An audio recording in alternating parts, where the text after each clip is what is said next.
Shalom, nous allons étudier Tzadete dans Masechet Shabbat. Nous reprenons la dernière ligne du Daf, Tzadekret Amud Bet. Tanura Bana avec une braïta, Charotzim Ayuk Krashim. Les poteaux qui faisaient office de Mechitza du Mishkan, ils étaient Charotzim, c'est-à-dire qu'au bout, il y avait une partie qui était plus fine et qui allait rentrer justement dans les Adanim, dans les piliers, qui eux étaient Chaloulim, étaient creux. Donc il y avait un creux dans les piliers et il y avait une partie un peu plus fine au bout des krashim, de telle sorte à ce que justement ça s'emboîte bien vénirim. Krasim belulaot ke chochavim barakia. Maintenant, on nous parle des tentures, et les tentures, elles étaient entre autres avec de la couleur bleue, et il y avait des crochets qui étaient en or, et le fait qu'il y ait ces crochets en or avec un fond bleu, ça faisait comme ça une impression de chochavim barakia, des étoiles dans le ciel. Dans nos Rabbanan, Braïta, Yiriot, Atartono, Shel Techelet, Shel Argamam, Shel Tola'at Shani, Shel Shesh. On nous explique que les premières tentures, celles du dessous qu'il y avait dans le Mishkan, elles étaient faites en couleur Techelet, azur, Argaman, pourpre, Tola'at Shani, le rouge, et Shel Shesh, et en Shesh, donc en lin. Et Elionot. Et celles du dessus, Shel Ma'aseh Izim, elles étaient en poil de chèvre. Ou Gdola Chorma Shinimra Ba'Elionot, Yotem Ima Shinimra Ba'Tartonot. Et plus grande est la Chokhma, c'est-à-dire la dextérité qui a été demandée pour celle du dessus, que celle d'en dessous, comme c'est marqué dans la Torah. Pourquoi ? Deiloba tartonot, celle qui est en dessous, marqué Ktiv, Kolisha Chachmatlev, toute femme qui avait une sagesse dans le cœur, on parle ici d'une sagesse qui lui permettait de faire ce travail-là, Beadea Tavu, avec ses mains, elle a filé. Filouba Elionot, et pour celles qu'il y a au-dessus qui sont faites de Marasaïzim, c'est marqué Vechol Anashim, Hashana Salibanotada Bachokma, et toutes les femmes dont le cœur les a élevées vers la sagesse, Tavu et Taizim ont tissé les chèvres. Et la Braïta nous dit, c'est pas qu'une image. Tanya Mishum Rabbi Nechemia, Shatou Baizim, Vetavu Baizim, on lavait le poil de chèvre sur l'animal lui-même et on commençait à filer sur l'animal lui-même. Ça demandait évidemment une dextérité toute particulière. Shteizustraot, on reprend donc la partie de l'enseignement précédent qui parlait donc du balcon, et on va reparler encore une fois de ces Agalot, de ces chariots qui permettaient de porter les krashim du Mishkan. Amar, Ra, Mishum, Rabbi Chia, au nom de Rabbi Chia, Agalot, les chariots, Tartehem, ou Benehem, Vetzidehem, ce qu'il y a en dessous, ce qu'il y a entre eux et ce qu'il y a sur les côtés, tout ça a un statut de Reshut Arabim. Amar Abaye nous explique que Ben Agala, la Agala, entre chaque chariot, Kemelo Orech Agala, il fallait la même longueur que la longueur même du chariot. Vekama Orech Agala, Chamesh Amot. Donc il y a 5 amot qui est la longueur du chariot, et c'est aussi cette distance-là qu'il y avait entre deux chariots. Alors on nous dit maintenant la Mali. Pourquoi le chariot devait faire 5 amot ? On m'a dit Be'aba ou Palgasage, il aurait suffi de 4,5. Rachid explique pourquoi 4,5. Parce que rappelez-vous qu'il y a une largeur de 1,5 et une épaisseur de 1 pour les krashim. Donc quoi qu'il arrive, soit on en met 4, et à ce moment-là, on n'a pas besoin de plus de 4 ou 4,5, soit on en met 3 sur leur largeur de 1,5, et à ce moment-là, on a besoin à peu près de 4,5. Mais pourquoi 5 ? L'agma dit, pour justement éviter que les krashim soient trop proches les uns des autres, qu'ils soient trop serrés. Amar Rava nous dit maintenant, Tzidé Agala, Kemelo Rohav Agala. Maintenant, on parle de la largeur de la Agala du chariot. Alors dans le chariot, il y a la largeur totale et la largeur du chariot au sens strict du terme. C'est-à-dire, ce qu'on appelle ici la Rachav Agala, la largeur du chariot, c'est vraiment la largeur de la partie centrale du chariot, la partie où le poids se tient. Après, sur les côtés, il y a ce qu'on appelle Tzidé Agala, les côtés, c'est-à-dire toute la largeur des roues. Et ce qu'elle est en train de dire ici, Rava, c'est que si on additionne la largeur des deux extrémités des roues, eh bien ça revient à la largeur qu'il y a au milieu, c'est-à-dire dans la partie du chariot vraiment qui porte. Tzidé Agala, les côtés, Kemelo Rohav Agala, font la même largeur que ce qu'il y a au milieu. Et c'est combien ? Vekama Rohav Agala, Shte Amot ou Merza, 2,5. Donc si on regarde bien, on se rend compte que finalement le chariot, de l'arrière vers l'avant, en longueur, on vient de dire qu'il faisait 5. Et maintenant on nous explique que le milieu, là où on pose l'essentiel du poids, il fait une largeur de 2,5, et que ce qu'il y a sur les côtés fait une largeur aussi de 2,5, ce qui veut dire que le chariot lui-même faisait 5 en longueur et 5 en largeur, lorsqu'on inclut à la fois ce qu'il y a au milieu et à la fois la largeur des roues. Maintenant, on pose la question, la Mali, là aussi, pourquoi il fallait au milieu 2,5 ? Il aurait suffi de mettre à peu près 1,5 pour soutenir. La Gemara dit Kiri Delo Lidado Krashim. Il faut que la partie centrale soit assez large pour que les planches ne tombent pas. Parce que je vous rappelle qu'on mettait donc la longueur des planches dans le sens de la largeur des chariots, ce qui fait que comme ces planches-là faisaient 10 amotes, eh bien, il n'était pas de trop que ces planches de 10 amotes reposent sur un support qui, à la base lui-même, a une largeur de 2,5, ce qui fait que finalement, il y a au moins 2 amotes et demi au milieu des planches qui soutiennent des planches qui dépassent du coup de part et d'autre. Donc maintenant, si on fait le calcul, on a des chariots qui finalement, dans leur totalité, font 5 amotes, et on voit qu'entre deux chariots, il faut également 5 amotes, et on sait que les chariots avançaient par paire. Ce qui veut dire que finalement, l'endroit des chariots, c'était un endroit qui faisait finalement 15 amotes. 5 pour celui de gauche, 5 entre les deux, et 5 pour celui de droite. En sachant qu'ici, on ne parle pas de l'espace qui est occupé par les planches, parce que les planches dépassent encore à gauche de celui qui est à gauche et à droite de celui qui est à droite. Les planches, évidemment, les krashim dépassent encore plus. Mais on parle ici simplement de l'espace qu'il y a sous les chariots, entre les chariots, et donc ici, on arrive à 15 amot. Donc la Gemara dit, et là, des kamelan derrière Reshut Harabim, Shesh Esra Ama, ce qu'on a toujours entendu, nous, qu'un Reshut Harabim, on se réfère au Hagalot, et c'est 16 amot par rapport à l'espace occupé par les paires de chariots. Alors on a un problème. Ana de Gabriela Mishkan, des Mishkan, Chameshre. Pourtant, dans le Mishkan, on voit que ça fait Chameshre, ça fait 15. Avai. Amta itera Avai, Dava Kae Ben Levi. La Gemara dit, il est obligé ici qu'il y ait en plus au milieu un Lévi qui soit là pour essayer d'éviter que les krashim tombent, et donc il occupait l'espace d'une hama, ce qui fait qu'il finalement il y a les 15 amot que l'on a compté plus la hama du Lévi qui est censé protéger les krashim pour pas qu'ils tombent, et donc c'est pour ça qu'on arrive donc à 16. Nouvelle Mishnah, Cholia Tabor ve'asela she'en gevoin asara. On a ici deux situations. On a un bord, un puits avec un rebord. C'est là et un rocher. Chez Engevoin qui sont hauts de 10 tfachim ou rochvan et qui sont larges de 4. Ils ont un statut de domaine privé. Donc un hôtel mehen, celui qui prend un objet de là-bas, un hôtel al-gabano qui leur pose dessus, chayav. Pachot miken, s'il n'y a pas ces dimensions, c'est pas tout. Dans la Gemara se pose la question, pourquoi on a parlé d'un muret d'un puits. Pourquoi on n'a pas parlé d'un cella, donc d'un rocher qui est quelque chose qui est en hauteur, et de l'autre côté, un puits, mais on parle du coup de la profondeur du puits. C'est ça qui nous intéresse, pour dire que finalement, on a un domaine privé quand on a une hauteur ou une profondeur de 10, et avec une superficie au fond ou au-dessus de 4 tfachim. Donc là, le limite choliat à bord, et cella. C'était plus intéressant de dire l'itne à bord, cella, le puits et le rocher. Ça confirme ce que dit Rabbi Yochanan. Damar Rabbi Yochanan, bor vecholiata mistarfim la asara.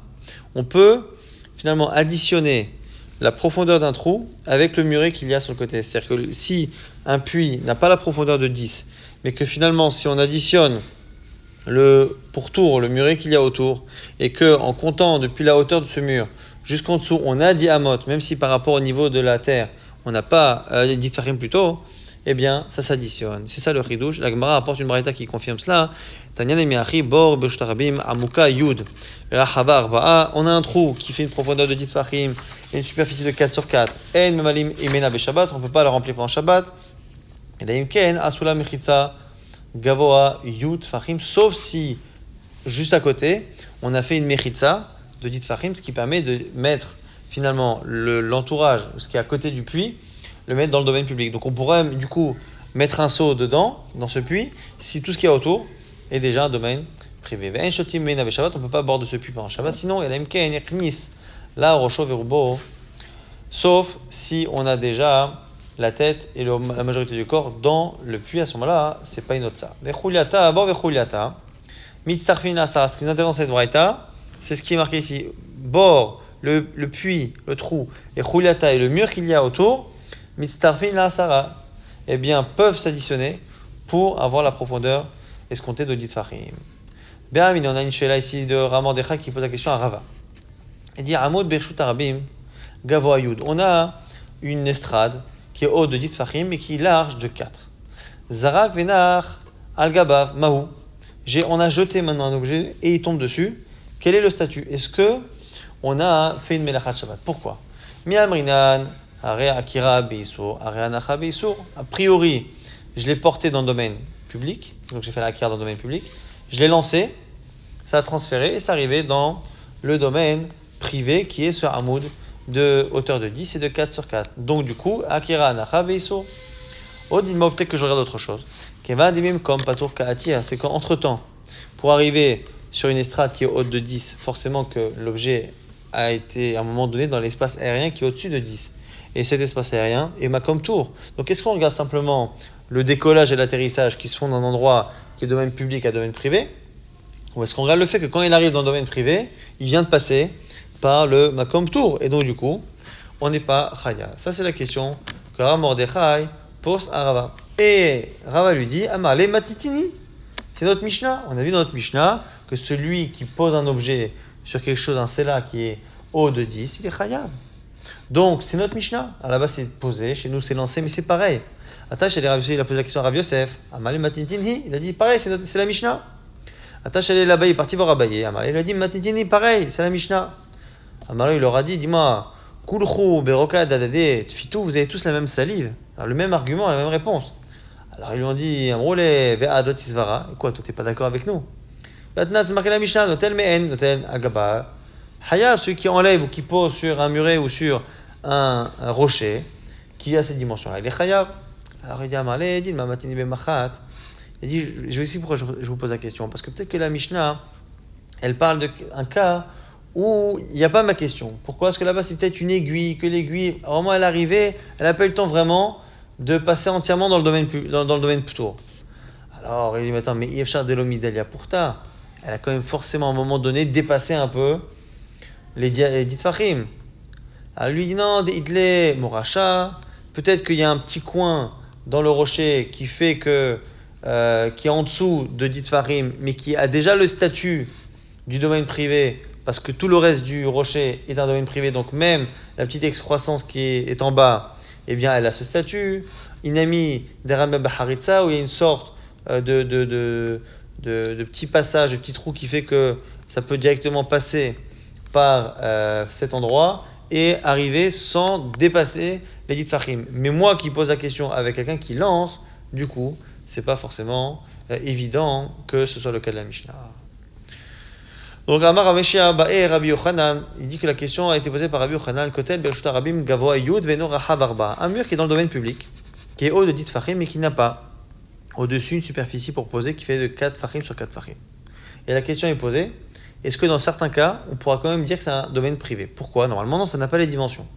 Mais Umukav les Carmélites, ce mur-là qui est dans le domaine public, il enferme un domaine qui est un carmélite, c'est-à-dire un domaine qui était à cheval entre domaine privé et domaine public, et en l'entourant, ce mur l'a rendu domaine privé.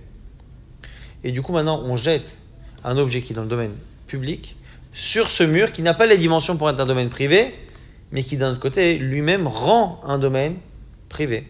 Alors, ça, c'est la question. Est-ce que on regarde, nous, les dimensions? Il n'y a pas les dimensions pour être un domaine privé, donc c'est un makom tour.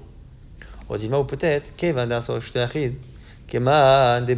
ou peut-être que comme il a lui-même la possibilité, il a rendu le domaine qui est à côté domaine privé, et bien lui-même il est devenu un domaine privé. Amar Oula répond Kalvachomer l'acherim on se mechitza la asmolo kol sheken. Si déjà il fait une mechitza, il fait un reshut ayachid pour les autres, a fortiori que lui-même il est reshut ayachid. Itmar Nami, on confirme. Amar Rabbi Chia Barashi. Amar Rabbi Nodora. Vechen Amar Rabbi Tzrak. Amar Rabbi Yochanan. Et pas Yono Rabbi Yochanan. Kotel. Beshut Arabim Gavoa Yud. Beno Achav Arba'a. Ce mur-là qui fait plus de 10 mais qui ne fait pas 4 sur 4. Gav les carmélites. Et qui enferme un carmélite. Et qui enferme un domaine privé. Azorek Benachal Gabav Chayav. Celui qui lance dessus les Chayav. Pourquoi?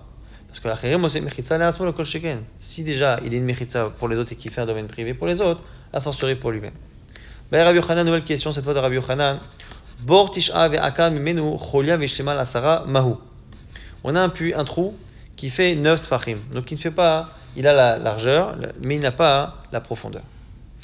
Et il creuse, il prend la terre qu'il y a dans le fond, et en prenant la terre, il fait deux choses. Non seulement il complète la profondeur à 10, et en même temps il enlève de la terre qui est dans ce trou, et il la sort dans le domaine public. La question se pose, est-ce que tu estimes qu'en même temps qu'il a enlevé la terre, donc il a approfondi le trou, il a rendu 10 tfachim et que c'est devenu un domaine privé, est-ce qu'on estime qu'en même temps c'est possible que ce même morceau de terre qui en a fait un domaine privé, eh bien on soit chayav de le sortir du domaine privé, ou non, parce que le problème c'est qu'au moment où je l'ai porté, ça n'a pas précédemment été déjà un domaine privé. Et si tu veux me dire que c'est pas chayav, pourquoi? Parce qu'on se réfère à l'instant d'avant, et qu'au moment où je porte la terre, eh bien un instant avant, ce n'est pas encore un domaine privé. Maintenant la question elle est à l'envers. Bor Yud, un trou de 10, et je prends de la terre du domaine public. Je la pose dans le trou. En la posant dans le trou, je complète le trou et je le rends moins de 10 tfachim. Donc je le rends maintenant domaine public. Je mets dedans de la terre et je diminue. Est-ce que là aussi on dit que tout s'est fait en même temps et que en même temps que j'ai déposé, eh bien en même temps il est devenu domaine public et donc c'est pas tour.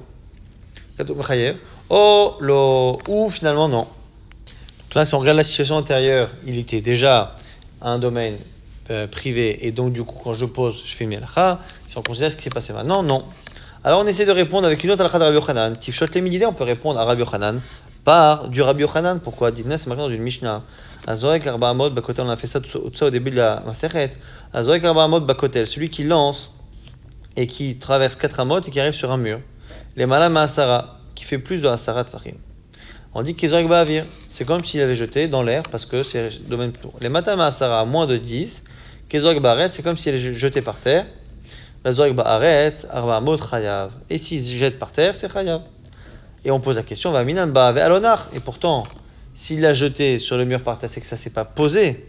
Et donc, c'est pas resté sur le mur. Donc finalement, il n'y a pas eu d'anacha. Alors Rabbi Yochanan dit, bedvela shmena. On parle là-bas d'une grosse fille comme ça, qui est bien sucrée, bien collante, et qui se pose. Alors on pose la question du coup, ve'amai. Hai kamemaet. Mais arba amot. Et au final, puisqu'on est dans arba amot exact, si on estime que ça s'est collé contre le mur qui est lu, le mur exactement à 4 amot, et que ça se colle sur la paroi, ça veut dire que finalement, en se collant à cette paroi, elle est elle-même, finalement, à moins de 4 amot de celui qui a lancé. Donc elle-même, la figue, par son emplacement, diminue la distance, et elle enlève des 4 amot. Et donc tu vois bien que c'est notre question. Et là-bas, c'est chayav. Donc tu vois bien que le fait qu'en même temps qu'elle se pose, eh bien, elle diminue les 4 amot, ne pose pas un problème. Donc c'est pareil, dans le cas qu'on a cité, eh bien, même si en remplissant le puits, on lui enlève un peu des 10 tfachim, ce sera tout de même chayav. L'Agmara dit c'est pas pareil. Atam, lo mevatelle, acha mevatelle. C'est-à-dire quand la personne pose dans le puits, elle pose la terre dans le puits pour la laisser là-bas. Donc c'est normal que là-bas, ça puisse vraiment faire office de quelque chose qui annule les 10 tfachim. Alors que dans le cas de la date, c'est pas fait, ou de la figue, c'est pas fait pour rester là-bas tout le temps. Donc on peut là-bas dire qu'on est chayav. Nouvelle shela, bayirava, zak, na, daf, venach, agabete. Donc celui qui a un poteau, il lance dessus un support. Donc le poteau lui-même, c'est pas un domaine privé parce qu'il n'y a pas de support, mais il lance le support. Ce qui fait qu'à la fois, il y a un support qui se crée et à la fois, il y a quelque chose qui est posé. Maou. Ma qui va aller, la dit, mais attends, là aussi c'est la même question. Est-ce que le fait de faire la mechitza et de faire en même temps la otsa'a, alors, une des Rabbi Yochanan, c'est la même question que Rabbi Yochanan. Qui, quand il va y aller, la question ici, elle est différente. Les Rava qui gonnent des daf venach al gabav, celui qui pose comme un plateau avec un objet dessus. Mai, kevan de bade adadekatu, est-ce que comme ça se fait en même temps, mais c'est comme s'il avait fait le support de 4 et qu'il avait posé en même temps, odin ma kevan delo efshar, delo midla porta, vadar, nayer kasen mechitza, vanachat chafetz dame. Donc est-ce qu'on estime que c'est comme si l'objet avait été posé en premier avant qu'il ait mérité ça et donc c'est pas tout, ou est-ce qu'on estime que comme l'objet bouge forcément un peu, c'est comme si le plateau avait été posé et qu'après l'objet était posé parce qu'il a bougé.